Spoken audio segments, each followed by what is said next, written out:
Bonjour, nous sommes en 2018 dans le site de l'Institut Docteur Angélique, dans une série de vidéos consacrées à la métaphysique, à l'école du père Marie-Dominique Philippe. La métaphysique, je le rappelle, c'est la science, on peut dire quasiment formalisée par Aristote et qui étudie quelque chose auquel on ne pense jamais. Qu'est-ce que c'est que être ? Qu'est-ce que c'est que être ? Fondamentalement, ce qui est fondamental à tous les êtres, parce qu'avant d'être vivant, avant de bouger, avant de faire des maisons, il faut être. Et dans cette vidéo, je voudrais aborder un thème grâce à Stéphane Roy, qui m'a demandé de le traiter, je n'en avais jamais parlé. Qu'est-ce que c'est que le néant au point de vue métaphysique ? Est-ce que le néant, au point de vue métaphysique, existe ? Et avant d'aborder ce sujet, et d'essayer de le rendre clair à des personnes qui peut-être n'ont pas fait de métaphysique, donc ne voient pas encore très précisément à quel point c'est radical cette notion d'être, et donc son inverse, l'absence d'être, le néant. Eh bien, je voudrais rappeler le contexte de cette conversation. C'était sur Internet, et Stéphane disait « Dieu possède en lui toutes les perfections, il est l'absolu, donc il possède forcément en lui la notion de néant. » Et je lui réponds « Mais non, le néant c'est un simple concept des hommes qui signifie rien, rien. C'est parce qu'on peut penser quelque chose comme ça, y compris rien par opposition à l'être. Or Dieu, son nom est Yahvé, l'être. Donc il peut penser le néant, évidemment, mais il n'a pas de néant en lui. Il est l'être infini éternel. Et il me répond, mais le néant, ce n'est pas ça, etc. Et donc la conversation s'est prolongée. Et donc je lui ai promis une vidéo précise en métaphysique pour aborder ce que c'est exactement que le néant. Et je voudrais d'abord, dans une première partie, déblayer le terrain et analyser ce qu'il n'est pas, ce pour lequel, enfin, on prend le néant pour ces choses-là et ce n'est pas le néant. Et Stéphane commence par me dire, avec son bon sens, entre cet objet qui est là, par exemple mon lit, entre cet autre objet qui est là, par exemple la télé, il n'y a rien. Et donc, on est bien dans le vide. Et donc, on peut penser, on peut prouver par là qu'il faut une notion qui explique ça et qui est analogue au néant. Eh bien, je dirais que cet exemple permet de déblayer le terrain. La réponse évidente, c'est que, en fait, le vide entre ces deux objets qui sont faits de matière palpable, qu'on peut toucher et voir, le vide est plein. Il n'est pas le néant, il est plein d'air, il est plein d'ondes. Évidemment, ça c'est assez facile à démontrer, mais simplement, dans ce premier exemple, il faut donc extraire, pour comprendre la notion de néant, extraire tout être, rien ne doit exister dedans. Et donc, je voudrais aborder quelque chose là qui semble plus scientifique, à savoir la notion de néant qui a été établie par le scientifique qu'on voit souvent sur Internet, qui est très handicapé, le docteur Stephen Hawking. Stephen Hawking écrit des livres de physique quantique, et il exprime à un moment donné la chose suivante. On constate que dans le vide interstellaire où il n'y a rien, spontanément, parfois, il apparaît des particules, comme ça. Elles apparaissent, elles vivent quelques millièmes de seconde et elles disparaissent. Ça veut donc dire, dit-il, que à partir de rien peut apparaître quelque chose. Et à partir de là, en réfléchissant sur cette notion d'apparition de corpuscules, eh bien, il a même établi une théorie pour montrer que les trous noirs d'où rien ne sort, tellement leur masse est compactée. Par exemple, ça serait une sphère grosse comme ça, qui contient la totalité de la matière du Soleil. Donc on imagine la concentration, la pression.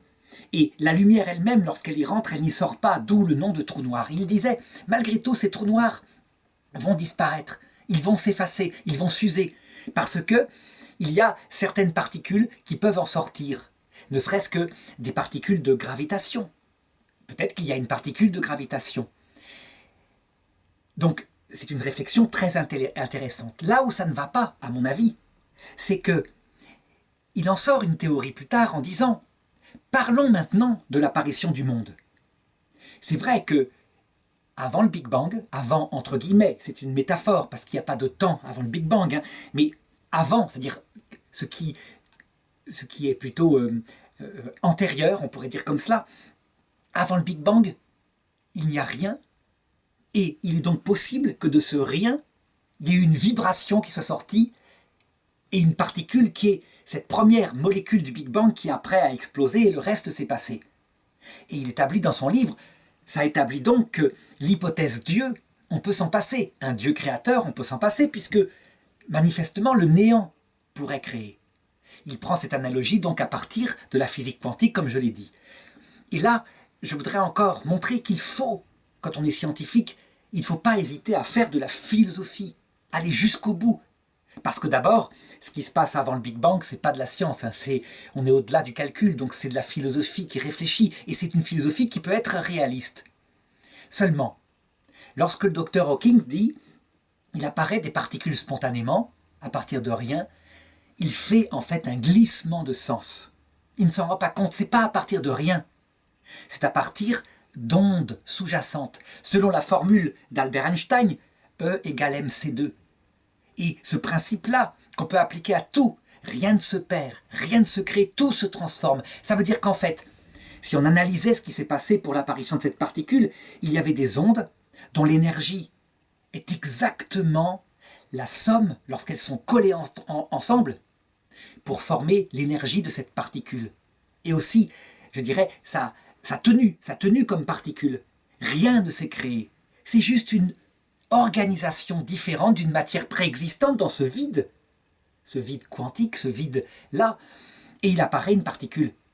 Le néant n'est pas en cause, mais le vide, encore une fois. Donc, quand Stéphane a pris cette analogie du vide entre deux meubles, il n'est absolument pas moins intelligent que le docteur Hawking. C'est exactement la même, je dirais, le même glissement de sens entre vide et néant, pas plus, pas moins, sauf que le docteur Hawking le place dans des sujets qui nous paraissent compliqués. Le néant, ce n'est donc pas tout ça. Le néant, c'est donc l'absence, y compris, de toute onde. Il ne doit pas y avoir une onde d'énergie. Ce qui veut dire que, lorsqu'on regarde la totalité de notre univers, on peut se le représenter, mais on ne le voit pas comme ça. Évidemment, il est inaccessible tellement c'est loin, comme une sphère, qu'à la taille exacte où sont arrivées les particules de lumière émises par le Big Bang il y a 14 milliards d'années. Donc, sa taille est 14 milliards d'années-lumière. Eh bien, dans cette sphère qu'est notre univers, il n'y a pas de néant. Il n'y a pas de néant. Partout, il y a des particules et il y a des ondes s'il n'y a pas de particules. Dont, je dirais, au bout du bout, vers 14,7 milliards d'années, on pourrait dire, eh bien, au bout du bout, c'est très faible comme énergie. C'est très faible, mais il y a quelque chose. Ce n'est pas le néant. Par contre, si on se plaçait, par l'imagination, au-delà de là où est arrivée cette matière qui se déplace à la vitesse de la lumière, on pourrait dire il y a le néant. Donc le néant existe. En fait, la réalité, c'est que si on se place en mathématiques, donc par la pensée, on peut tracer effectivement une espèce de courbe orthonormée à 3 dimensions. On l'a vu tous en début de secondaire. Donc la l'abscisse, l'ordonnée, etc., la profondeur. Et on pourrait prolonger et dire, il y a un lieu qui se trouve en dehors de la sphère de l'univers, là où il n'y a pas de matière, là où il n'y a pas, je dirais, rien qui est arrivé. Et donc, ça prouve bien que le néant existe de l'autre côté. En fait, c'est une projection mathématique. Dans la réalité, il n'y a pas de lieu, il n'y a pas de temps, il n'y a rien de l'autre côté. On ne peut pas tirer une droite de l'autre côté, ça n'existe pas. Et je vais l'expliquer à la fin. C'est que le lieu, eh bien, pour qu'il y ait un lieu, il faut qu'il y ait de la matière. Le lieu, c'est simplement une mesure de l'endroit où est localisée de la matière. Dans la réalité physique, je dis bien. Hein. Mais notre pensée, elle peut vagabonder, elle peut s'abstraire. Elle peut donc imaginer le néant au-delà de là où est le Big Bang. Ne pas confondre les maths, qui sont une science abstraite, le concept de néant, qui est un concept abstrait, et puis la réalité. Mais j'aborderai ça plus tard. Prolongeons d'abord pour essayer de voir ce que le néant n'est pas.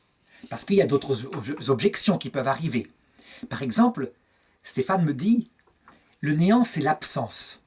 L'absence. Et donc, il visait peut-être, je ne sais pas, il répondra lui-même sous cette vidéo, il visait peut-être l'absence qui peut arriver lorsqu'on se sent rien, lorsqu'on sent que Dieu n'est pas là, qu'il n'y a pas de sens à la vie éventuellement. Et qu'on va retourner, je dirais, à la mort. et qu'on perdra toute pensée. En fait, l'absence implique un être qui la pense.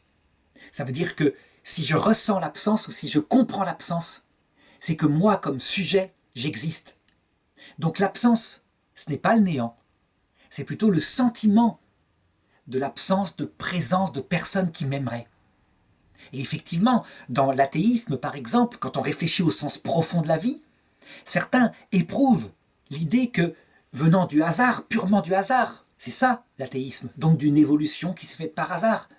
On est dans un monde immense, perdu, comme des particules, et que rien, tout est vain, rien n'a de valeur à long terme, puisque tout retourne au néant. Et donc l'absence d'un être qui donnerait sens à la vie est ressentie. Eh bien, cette absence-là n'est pas le néant, c'est plutôt le sentiment de la vacuité des choses si nous venons simplement du hasard et si nous retournons au hasard. C'est vrai, dans ce cas-là, tous nos combats, mettre la vie, donner la vie à un enfant, mais aussi se battre pour l'écologie, ça ne sert à rien, puisque tout, de toute façon, disparaîtra dans le néant. Au bout du bout, ça conduit au désespoir. Alors, on pourrait dire, mais peut-être que le néant, dans ce cas-là, c'est ce qu'ont vécu les bouddhistes, ce que les bouddhistes recherchent pour éviter la souffrance. C'est vrai que dans le bouddhisme, le grand combat, le grand mystère de la réflexion du prince Gautama, qui est devenu le Bouddha, c'est la question de la souffrance. Et il constate que si l'homme souffre, c'est parce qu'il a des désirs. C'est vrai. C'est toujours parce qu'un désir est frustré qu'on souffre. Par exemple, si une jeune femme cherche à rencontrer l'amour, elle souffre parce qu'elle ne l'a pas rencontré, tout simplement. Et que pour elle, fonder une famille, avoir des enfants, par exemple, c'est son désir profond et qui n'est pas réalisé. Je parlais tout à l'heure de la souffrance de ceux qui se disent « nous sommes des éléments perdus dans un monde insensé ». C'est parce que le rêve, disait Feuerbach, le rêve des hommes, ça serait que justement il ait un sens. Et donc Feuerbach, ce grand philosophe athée du XIXe siècle, disait « la religion chrétienne, c'est juste la projection de nos désirs inconscients, qu'il y ait un sens à quelque chose. Et donc, on s'imagine un Dieu plein d'amour, éternel, etc. » Cet argument de Feuerbach, je le signale, peut être facilement retourné. On pourrait dire l'inverse, c'est peut-être parce que nous sommes créés pour un Dieu infini, etc., que nous avons soif de lui tant que nous ne l'avons pas rencontré. C'est en tout cas ce que dit saint Augustin dans ses Confessions. « Mon cœur était sans repos tant qu'il ne s'était pas reposé en toi, Seigneur. » Voilà. Donc, argument non démonstratif, mais peu importe, ce n'est pas le sujet. Donc, est-ce que le néant, ce ne serait pas finalement ce que recherche le bouddhisme, à savoir l'extinction totale de tout désir? Je deviens le vent qui n'a pas de désir, je n'ai pas de pensée non plus, je ne cherche même pas à chercher le sens à ce monde, ça serait encore un désir. Donc, une sorte d'absence totale qui fait que, me fondant dans le grand tout, qui est sans conscience, n'ayant plus de désir, je n'ai plus de souffrance. Et donc, j'ai atteint l'illumination. J'ai atteint l'illumination. Dans le bouddhisme radical, le bouddhisme qui plaît à certains moines qui le vivent, c'est ça le bouddhisme. C'est l'absence de toute personne, aussi bien une personne comme celle d'un Dieu créateur, mais l'absence de la personne humaine. C'est une illusion, la personne humaine.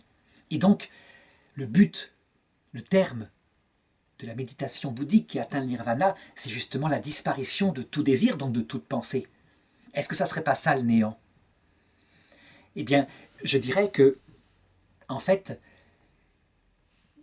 pour penser une telle chose, il faut être profondément. Et que la grande difficulté, justement, du bouddhisme, c'est qu'on se bagarre toute sa vie pour faire disparaître des choses qui sont fondamentales en nous. Or, il y a peut-être des bouddhistes qui ont pris cette espèce de paix philosophique là, mais profondément, ils sont, et donc leur être est fait de désir. Si bien que s'il y a quelque chose après la mort, et s'ils se retrouvent vivants personnellement, comme semblent indiquer les expériences proches de la mort, et s'ils voient que leur désir, en fait, il n'a pas à être étouffé, mais il a à être comblé, je dirais, ils se rendent compte que c'était plutôt la recherche de l'absence de souffrance. Dormir, finalement, dormir. Un peu comme ces jeunes en Occident qui, n'ayant pas de sens à leur vie, cherchent aussi, par le suicide, une sorte d'anéantissement de la souffrance. Cette fameuse chanson de Starmania, « Je voudrais seulement dormir, m'étendre sur l'asphalte et me laisser mourir ». Finalement, c'est cette recherche de sens non comblé qui provoque ça, mais c'est tout sauf le néant. Ça indique justement un être de désir. Et le néant, au sens métaphysique, c'est autre chose. Là, on est plutôt dans un néant métaphorique qui serait recherche d'un sens à la vie ou acceptation que la vie n'a pas de sens, et donc on fait avec, on trouve une philosophie qui permet de résoudre ce problème.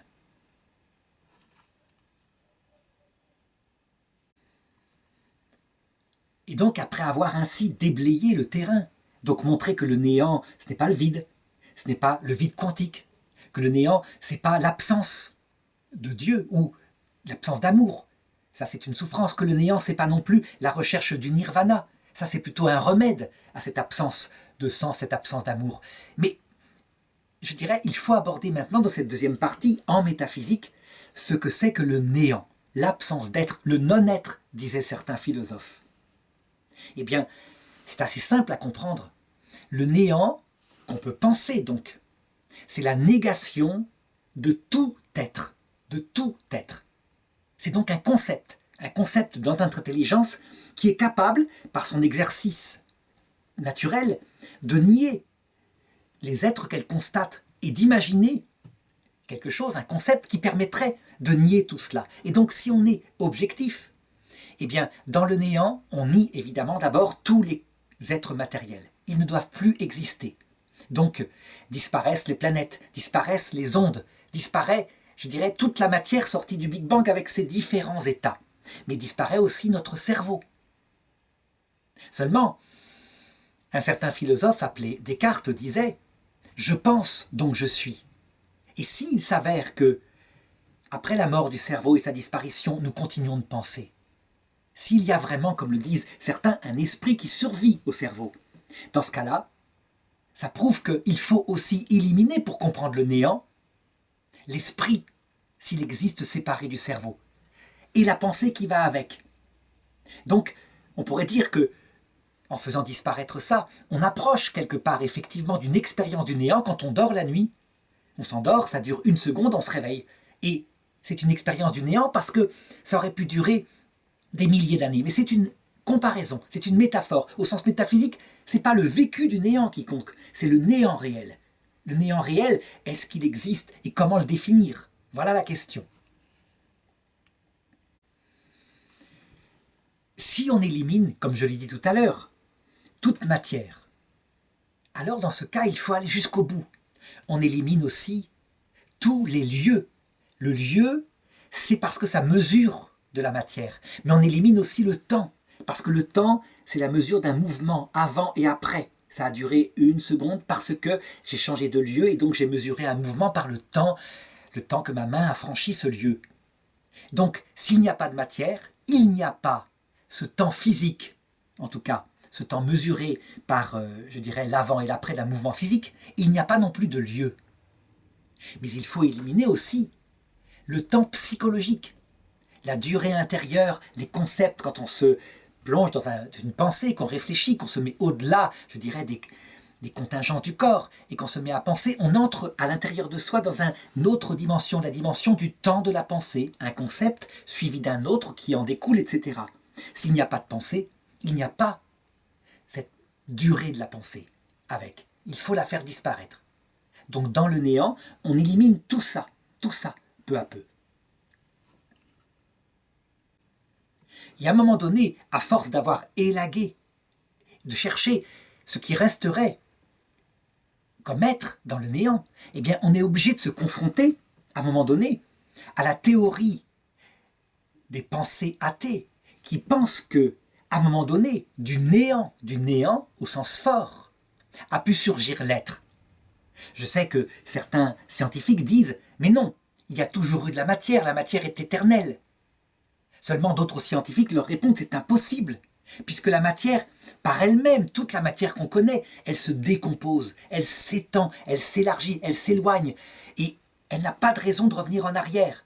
Or, on constate qu'à un moment donné, il y a une matière gigantesque, c'est la meilleure théorie, en science en tout cas, qui a donné le Big Bang et toutes les galaxies qu'on voit autour de nous.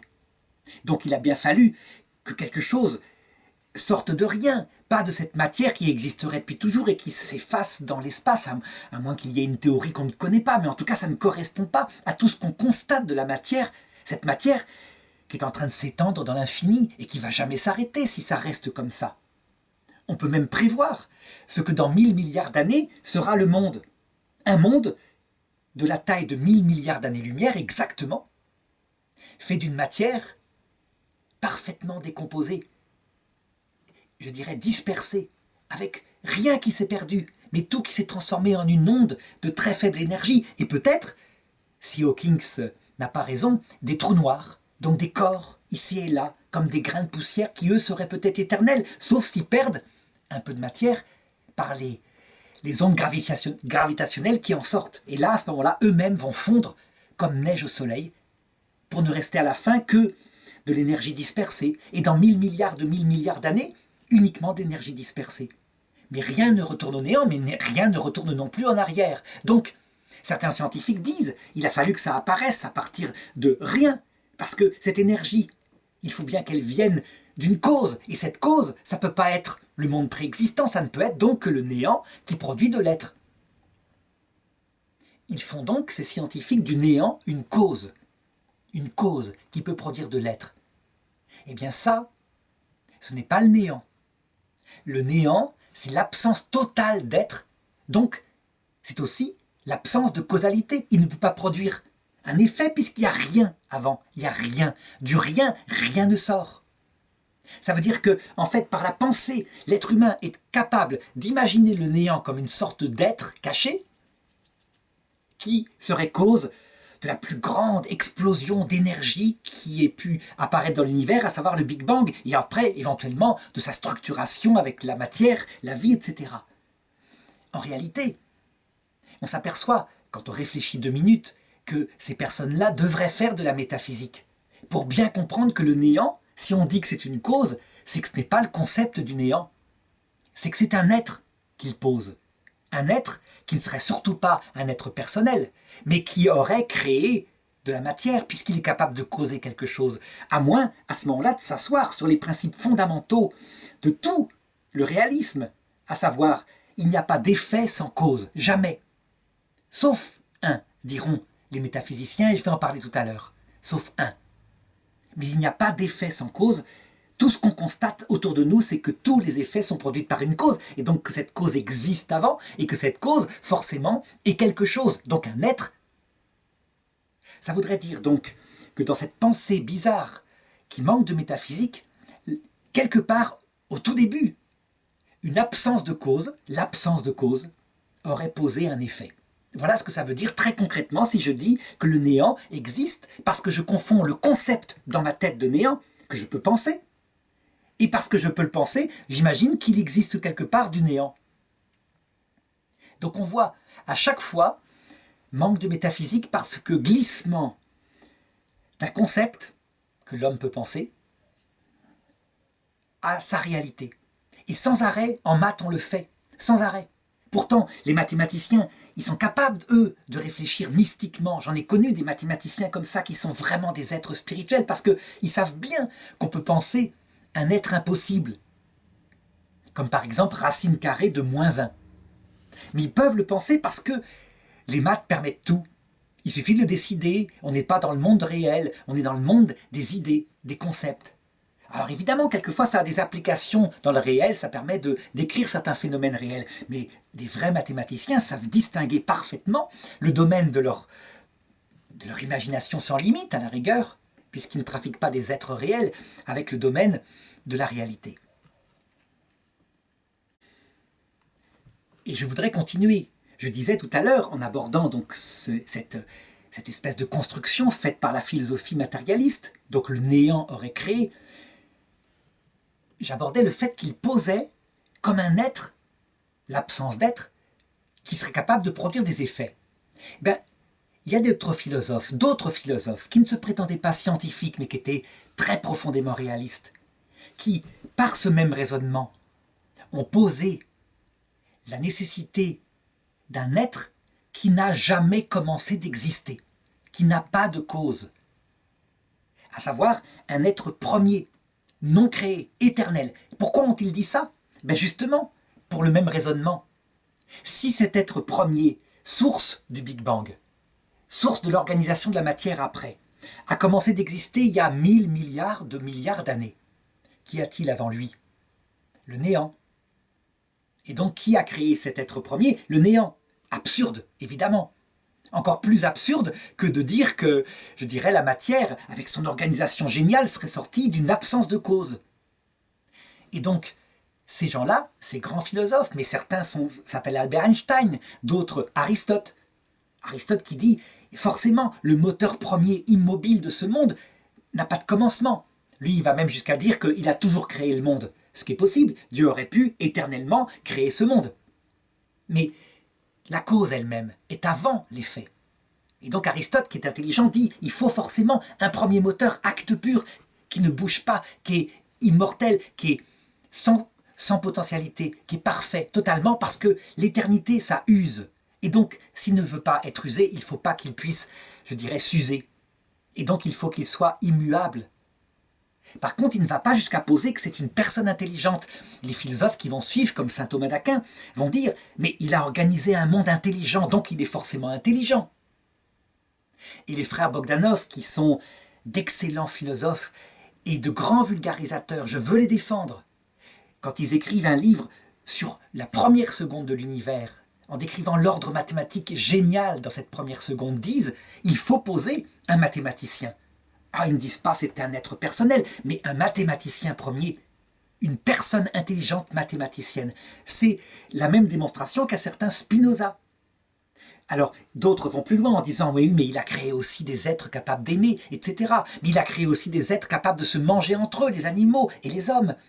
Donc, ils sont là face à un mystère. » L'essentiel, là, c'est que, en s'appuyant sur le même raisonnement que tout à l'heure, on est obligé, je crois, de manière réaliste, et l'Église catholique l'a toujours affirmé, de poser un être qui n'a jamais commencé d'exister. Ce qui est le plus grandiose, c'est que le fondement de la philosophie occidentale, l'un des fondements en tout cas, je l'ai dit, c'est Aristote, mais l'autre fondement, c'est le judaïsme. Et le premier nom que donne à Moïse cet être premier, c'est « Je suis », l'être, celui qui a toujours existé, l'éternel. Ça veut dire qu'en fait, on rejoint là quelque chose de fondamental.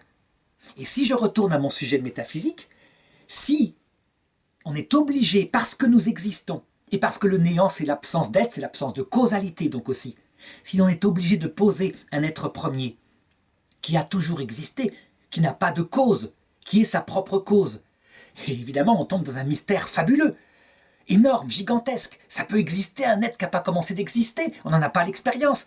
Les philosophes répondront, mais oui, puisqu'on existe, sinon on n'existerait pas parce qu'il y aurait le néant avant.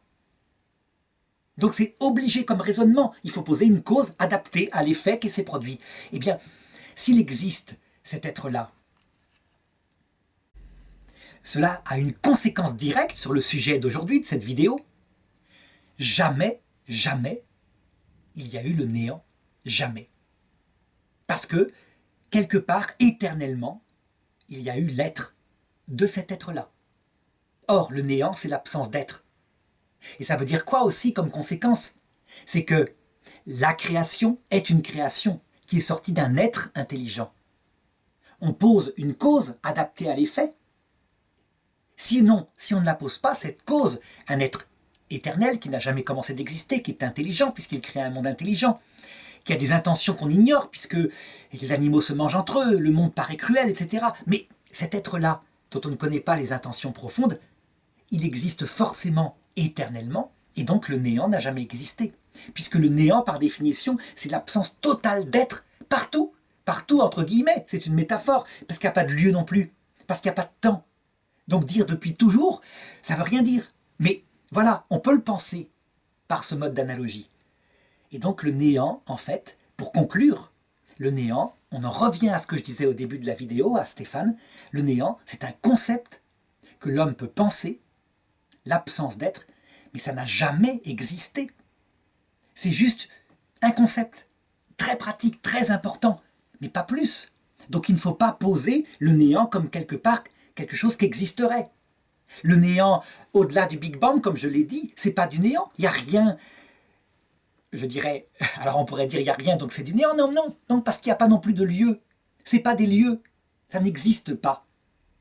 Donc, puisqu'il y a le Big Bang, donc l'univers n'est pas fait de néant, il est rempli de particules qui s'écartent, etc. Bon, voilà, je m'arrête là. Et en tout cas, j'espère que cette nouvelle vidéo, donc de métaphysique, c'est-à-dire la science de l'être connu en tant qu'il est, aura fait réfléchir et donnera l'envie à certains de suivre la totalité du cours de métaphysique à l'école du père Marie-Dominique Philippe qui se trouve dans le site drangélique.free.fr.